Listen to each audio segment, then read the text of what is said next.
राष्ट्रपिता महात्मा गांधी मानते थे कि गांव को उनकी बुनियादी जरूरतों के मामले में आत्मनिर्भर बनाने से ही ग्राम स्वराज की स्थापना होती है। अपने खेत, अपना स्कूल, अपना पानी, यानी गांव की अपनी खुद की व्यवस्थाएं होती हैं। आज भारत के अधिकांश गांवों में पक्के मकान पाए जाते हैं। ग्राम सुधार की दृष्टि से शिक्षा पर भी पर्याप्त ध्यान दिया जा रहा है। आज अधिकांश गांव में प्राथमिक पाठशालाएं हैं। जहां नहीं है, वहां भी पाठशाला खोलने के प्रयत्न चल रहे हैं। राष्ट्रपिता के उसी सपने को प्रधानमंत्री नरेंद्र मोदी ने मौजूदा परिप्रेक्ष्य में साकार करने का बीड़ा उठाया है सरकारी योजनाओं के जरिए। भारतीय ग्राम्य जीवन सादगी और प्राकृतिक शोभा का भंडार है। गांव की प्राकृतिक छटा मन मोह लेती है। दूर दूर तक लहलहाते हुए हरे भरे खेत और हर तरफ हरियाली, चारों तरफ रंग बिरंगे फूल और उनकी फैली हुई खुशबू मदहोश कर देती है। भारत एक कृषि प्रधान देश है। प्राचीन काल से ही हमारे देश की अर्थव्यवस्था का प्रमुख आधार कृषि ही रहा है। कृषि पर हमारी निर्भरता के साथ ही ये भी तथ्य हमारे लिए अत्यंत महत्वपूर्ण है कि यहाँ की 2/3 से अधिक जनसंख्या गांव में रहती है। अतः भारतवर्ष के महत्व का वास्तविक मूल्यांकन यहाँ के गांव से ही संभव है। भारतीय ग्राम्य जीवन सादगी और प्राकृतिक शोभा का भंडार है। भारतीय किसान सुबह से शाम तक खेतों में कड़ी मेहनत करते हैं। गांव के लोग अभी भी कई प्रकार की ऐसी समस्याओं से जूझ रहे हैं जिनका समाधान थोड़े से सामूहिक प्रयासों से संभव है। विकास की इस दौड़ में भारतीय गांव भी अब अछूते नहीं रहे हैं। हमारी सरकार भी ग्रामीण विकास के लिए निरंतर प्रयास कर रही है। आज दूर दराज के गांवों को भी बिजली, पानी आदि सभी जरूरतों की चीजें उपलब्ध कराई जा रही हैं। ग्रामीण लोगों को उत्तम कृषि, स्वास्थ्य व उत्तम रहन सहन संबंधी जानकारी दी जा रही है।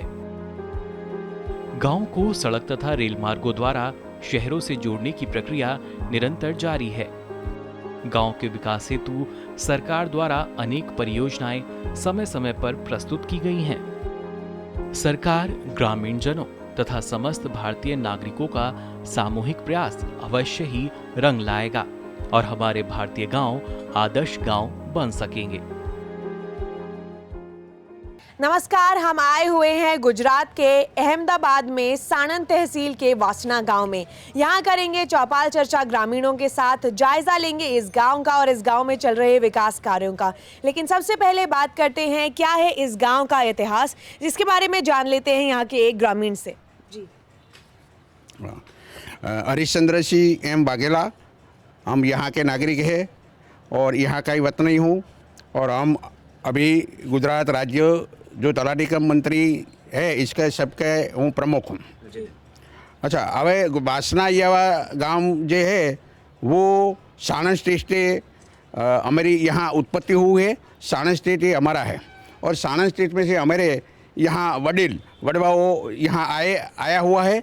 और इसमें से जो जनसंख्या अभी 2000 तक पहुँची है वही हमें एक ही बाप के, एक ही पिता के हम सब संतान है। हाँ, और यहाँ जो 1963 से पंचायत राज अमल में आया तब से यहाँ तक आज तक यहाँ कोई पंचायत का, सरपंच का, सभ्य का इलेक्शन नहीं हुआ है। सभी जो मानव है, सभी हमारे ग्रामजनों है, भाइयों बहनों है, एक ही साथ में सहकार से और समर्पण की भावना से हमने यहाँ ऐसा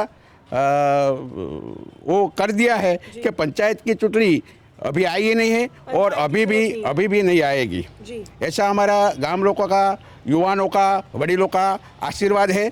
और ये गांव हमारा है वो ब्रॉडगेज रेलवे और नेशनल हाईवे जो है, अरे स्टेट हाईवे राजकोट, यहाँ से जुड़ा हुआ है।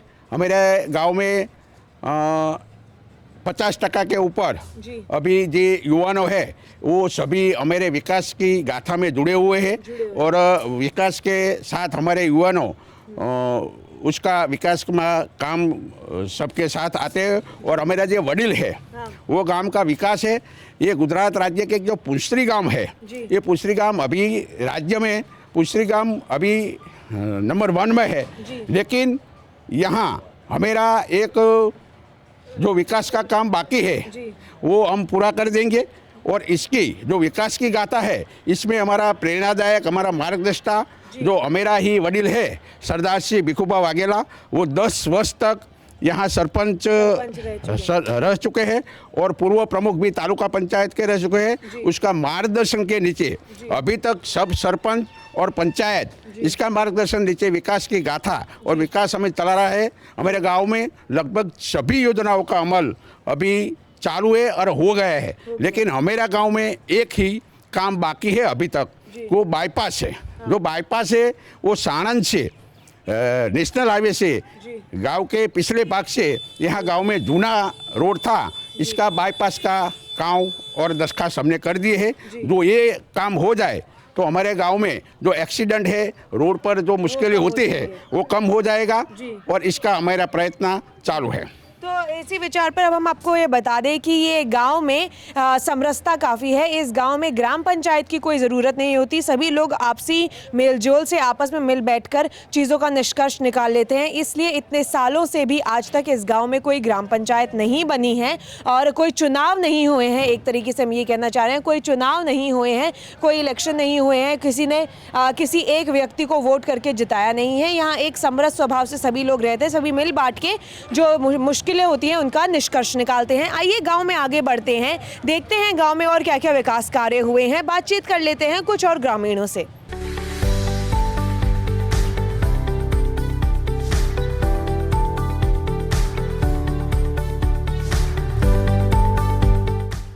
फिलहाल हम खड़े हुए हैं वासना के प्राथमिक विद्यालय के आगे। यहाँ कक्षा 1 से 8वीं तक बच्चों को पढ़ाया जाता है। जान लेते हैं हमारे यहाँ गांव के जो सरपंच हैं उनसे जान लेते हैं कि शिक्षा के मामले में वासना का स्तर कैसा है। यहाँ जो बच्चे बच्चियाँ हैं उन्हें पढ़ाई के मामले में कितनी सुविधाएं उपलब्ध हैं। मेरा नाम महिपाल सिंह वाघेला है। मैं इस गाँव का सरपंच हूँ। आप जो पीछे देख रहे हैं वो स्कूल 100 साल पुराना, 105 साल पुराना है। यहाँ पर पहले पुराना स्कूल था जिसको हम लोगों ने तोड़ के नया बनाया है। इसमें 1 से 8 तक की कक्षा के में सभी लड़के लड़कियाँ पढ़ती है। सभी लड़के लड़कियाँ आश्रय 300 से ज़्यादा यहाँ बच्चे पढ़ते हैं, जिनमें स्कूल में सब सुविधाएँ, अच्छे रूम है, अच्छे टीचर्स है और सभी शौचालय लड़के अलग बनवाए, सभी नया बनवाया है। और हमारे गांव में 100% एजुकेशन है। अच्छा। यहाँ पर हमारे ये जो हमारा स्कूल है यहाँ से जो अगल बगल के जो गांव है उसमें 8 स्कूलों का वो प्री सेंटर है। अच्छा। जो उसका हैंडलिंग यहाँ से होता है सबका। तो लड़के लड़कियाँ सामान्य तौर पर यहाँ शिक्षित होते हैं। यहाँ पे बच्चों के लिए मध्याह्न भोजन की व्यवस्था है? हाँ, मध्याह्न भोजन की व्यवस्था है। वो सामने दिख रहा है आपको, वहाँ पे हम मध्याह्न भोजन करवाते हैं बच्चों को। उसमें से करीब 150-200 क्या खिलाते हैं बच्चों को? उसमें दाल चावल होता है, कभी रोटी सब्जी रहता है, कभी वो भात बनाते हैं, वो सब ढोकरी का साग, वो सब अलग 7 दिन का अलग, 6 दिन का अलग खाना। तो इससे क्या कोई बच्चे प्रेरित होते हैं आने के लिए? क्या बच्चों की संख्या बढ़ी है? नहीं, हाँ बढ़ी है। कई कम से कम 100-150 लड़के यहाँ खाना खाते हैं जी। तो वासना में भी जो प्राथमिक विद्यालय है वहाँ पे बच्चे बच्चियाँ समान तौर पर शिक्षित होते हैं। 300 से ज़्यादा बच्चे पढ़ते हैं इस विद्यालय में। साथ ही छोटे बच्चों को प्रेरित करने के लिए यहाँ पे मध्याह्न भोजन की भी व्यवस्था है। मध्याह्न भोजन दिया जाता है बच्चों को, अलग अलग प्रकार का भोजन दिया जाता है हर दिन। इसके साथ साथ अगर स्वच्छ भारत अभियान के मामले में बात की जाए तो इस विद्यालय में लड़के और लड़कियों के लिए शौचालय की भी व्यवस्था है, जिससे बच्चों को काफ़ी सहूलियत मिल रही है। साथ ही जो बच्चे हैं उनका 100% का शिक्षा दर है यहाँ पे, जैसा कि यहाँ के सरपंच ने बताया। बेटी बचाओ बेटी पढ़ाओ एक नई योजना है जो कि देश की बेटियों के लिए चलाई गई है। बेटी बचाओ बेटी पढ़ाओ योजना का उद्घोष स्वयं प्रधानमंत्री नरेंद्र मोदी ने 22 जनवरी 2015 को पानीपत हरियाणा में किया था। भारत देश में जनसंख्या तो बड़ी तादाद से फैलने लगी है, लेकिन दुर्भाग्य की बात यह है कि इस बढ़ती हुई जनसंख्या में लड़कियों का अनुपात कम होता जा रहा है। वर्ष 2001 में की गई गणना के अनुसार प्रति 1000 लड़कों में 927 लड़कियां थीं, जो आंकड़ा गिरकर 2011 में 918 हो गया। आधुनिकीकरण के साथ साथ जहां विचारों में भी आधुनिकता आनी चाहिए, वहाँ इस तरह के अपराध बढ़ रहे हैं। अगर इसी तरह वर्ष दर वर्ष लड़कियों की संख्या कम होती रही तो एक दिन देश अपने आप ही नष्ट होने की स्थिति में होगा।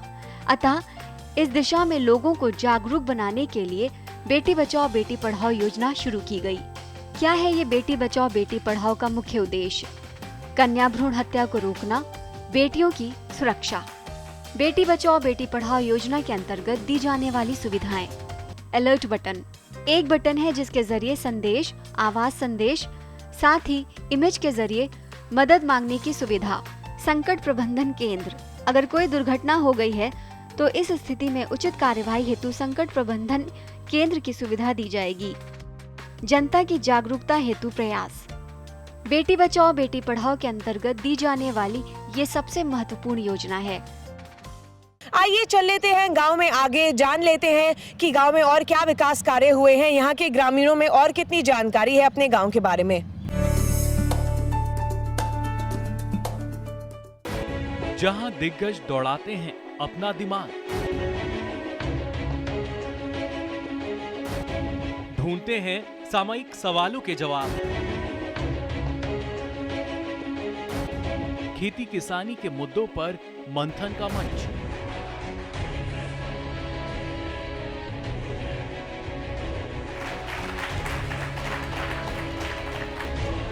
देखिए बात संवाद हर शनिवार सुबह 11 बजे। क्या सोचते हैं वो जिन्हें चुना आपने? जो आपके हित में है उसे जाना आपने? पूछेंगे हर वो सवाल जो रखता है आपसे सरोकार। बताएंगे आपको आखिर क्या है आपके अधिकार।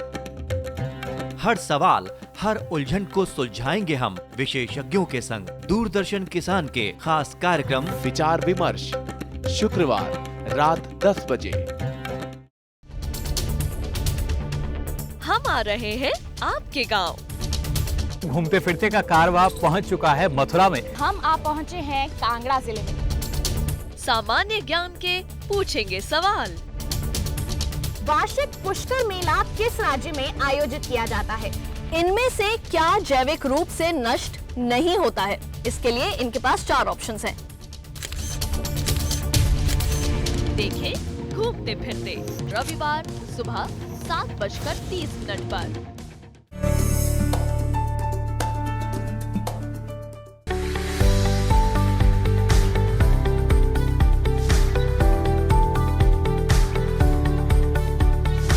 फिलहाल हम खड़े हैं इस गांव की समाजवाड़ी में। समाजवाड़ी क्या होती है? वो एक तरीके से वो जगह होती है जहां पे गांव के सारे लोग मिलजुल कर आ सकते हैं किसी की शादी के लिए या और कोई ऐसी किसी सभा के लिए। ऐसे में यहाँ की समाजवाड़ी में जैसा आप देख सकते हैं बहुत ही बड़ी समाजवाड़ी है। यहाँ काफी लोग एकत्रित हो सकते हैं एक बार में जो गाँव के हैं। पंचायत के जो प्रमुख हैं वो हमारे साथ अभी मौजूद है, उनसे जान लेते हैं समाजवाड़ी के बारे में।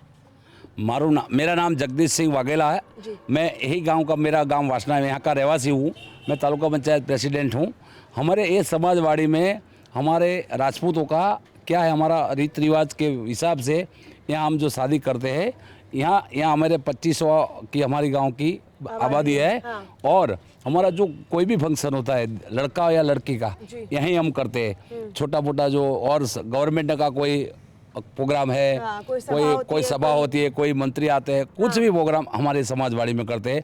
हमारी ये वाड़ी का स्वप्न हमारा 3-4 एक यहाँ का एक सरदार सिंह वाघेला है, दूसरा 2-3 आदमी। इन लोगों को एक बार ऐसा सोचा कि हमारे को यहाँ समाजवाड़ी बनाने की, तो पूरी ज़मीन हमारे पास नहीं थी, तो इन लोगों ने ज़मीन 2 आदमी से खरीदी कि भाई हम गाँव का डेवलप, 1-2 आदमी तो मुफ्त में दान में दिए और हमारे अपना गाँव का वो पूरे लोगों के लिए, क्योंकि गाँव बहुत डेवलप हो गया है तो कहाँ शादी करनी, कहाँ कोई फंक्शन करना, तो इसीलिए ये वडीलों ने, हमारे दूसरे दाताओं ने जमीन दी और वाड़ी हमने यहाँ खड़ी कर दी है। तो गांव में कितनी समरसता है ये इसी से पता चलता है कि इस ज़मीन को दान दिया गया है ताकि लोग इसका इस्तेमाल कर सके, लोग यहाँ उन चीज़ों के लिए मिलजुल कर एकत्रित हो सके जिनसे उन्हें खुशी मिलती है। यहाँ की समाजवाड़ी से आप ये अंदाज़ा लगा सकते हैं इसके एरिया से कि कितनी बड़ी है। लोगों ने जब इसे दान कर दिया है तो आप इस बात का अंदाज़ा लगा सकते हैं कि लोगों में यहाँ कितनी सामाजिक समरसता होगी, कितना मिलजुल कर वो रहते होंगे इस गाँव में।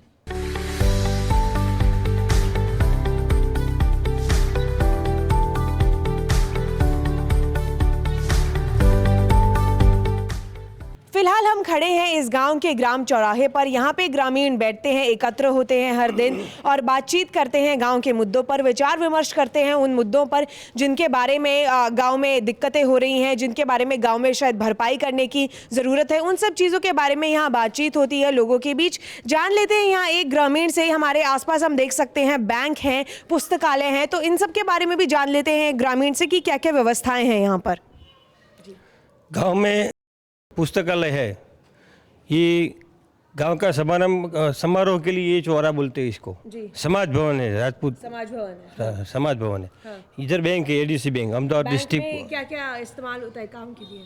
बैंक में से लोन, ये सब किसान लोग हैं, हाँ, लोन ज़्यादा लेते हैं और बैंक में से सभी कैश पेमेंट डिजिटल रूप से होता है जी। तो गांव में यहाँ बैंक भी है, पुस्तकालय भी है, यहाँ सभा भवन भी है जहाँ पे ग्रामीण एकत्र होते हैं, बातचीत करते हैं गांव के विभिन्न मुद्दों पर। साथ ही शिव जी का मंदिर है आगे जहाँ पे अखंड ज्योति जलती रहती है। यही नहीं, ऐसे कई मंदिर हैं इस गांव में जहाँ पे अखंड ज्योत जलती रहती है। 24 घंटे वो ज्योत जलती रहती है, 24 घंटे यहाँ के दिए जलते रहते हैं। इस गाँव में लोगों की श्रद्धा भावना बहुत ज़्यादा है। आइए गाँव में आगे बढ़ते हैं, देखते हैं गाँव में और क्या क्या विकास कार्य हुए हैं, गाँव में ऐसी क्या क्या चीज़ें हुई हैं जिनसे इनका शहरीकरण होता हुआ हमें दिख रहा है।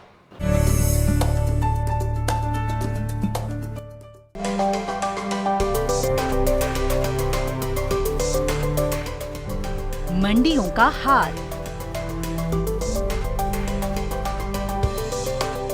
कमोडिटी की चाल, किसके गिरे भाव, किसने दिखाए ताव, सब कुछ जानकारों के साथ सिर्फ मंडी खबर में। सोमवार से शनिवार सुबह 8 बजे और 10 बजे डीडी किसान पर। कहां चलेगी शीतलहर, कहां पड़ेगी बर्फ, किधर गरजेंगे बादल, कहां खिलेगी धूप, किस इलाके पर है तूफान का साया और कैसे करें खेती। मौसम के बदलते मिजाज में देखिए मौसम खबर रोजाना सुबह 8:30 बजे और 10:30 बजे डीडी किसान पर।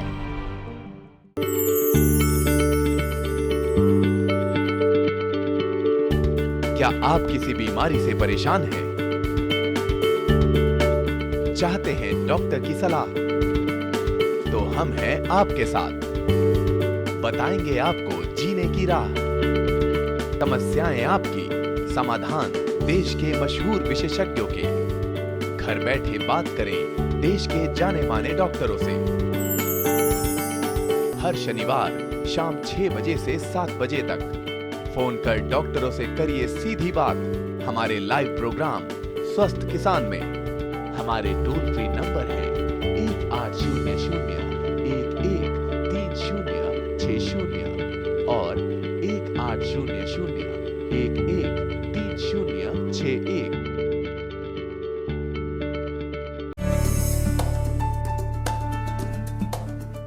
फिलहाल हम मौजूद हैं इस गांव के उद्यान में, वासना गांव के उद्यान में। जो हम यहाँ खड़े होते हैं, हम हमारे चारों ओर विकास देखते हैं। अब मेरे चारों ओर कुछ ना कुछ विकास कार्य हो रहे हैं। मेरे एक तरफ तो झील बन रही है, आने वाले सालों में शायद यहाँ एक झील बन के तैयार हो जाएगी जो अभी जिसका निर्माण कार्य चल रहा है। वहीं मेरे दूसरी ओर हमारे यहाँ पे बच्चों के लिए खेलने के लिए झूले हैं जिसमें बच्चे हर शाम को आते हैं, यहाँ खेलते हैं। बच्चों के माता पिता आते हैं, यहाँ बैठते हैं, बच्चों को खेलता हुआ देखते हैं। तो एक तरीके से बच्चों के लिए, उनके स्वास्थ्य के लिए यहाँ पे बहुत अच्छा उन्होंने व्यवस्था की हुई है गांव वालों ने। साथ ही मेरे पीछे एक गांव वालों ने बांध बना रखा है। जो बांध है वहाँ पे नर्मदा नदी का पानी इकट्ठा होता है। हर साल बारिश के मौसम में पानी इकट्ठा होता है नर्मदा नदी से और उस पानी को ये संजोते हैं, उस पानी को संरक्षित करते हैं ताकि आने वाले समय में वो उसकी खेती कर सके, उस पानी से खेती कर सके, गेहूँ की खेती कर सके। कुल मिलाकर इस गाँव में चहुमुखी विकास हो रहा है। गाँव के लोग काफ़ी जागरूक हैं, जानते हैं कि यहाँ पे किन किन चीज़ों की ज़रूरत है, क्या क्या चीज़ें और हो सकती हैं, उन्हें जानकारी है बहुत सारी योजनाओं के बारे में। गांव काफ़ी प्रगतिशील है, सीसी रोड बनी हुई हैं, यहाँ पे समाजवाड़ी है, बहुत सारे प्रावधान हैं, बैंकों का प्रावधान है, पुस्तकालय हैं, गांव के बच्चे हो या बूढ़े बुजुर्ग हो या महिलाएं, सबके लिए यहाँ कुछ ना कुछ व्यवस्था है। कुल मिलाकर बहुत ही प्रगतिशील है ये वासना गांव। आज के कार्यक्रम में केवल इतना ही। अगली बार फिर होगी मुलाकात एक नए गांव और कई योजनाओं के साथ। देखते रहिए दूरदर्शन किसान। नमस्कार।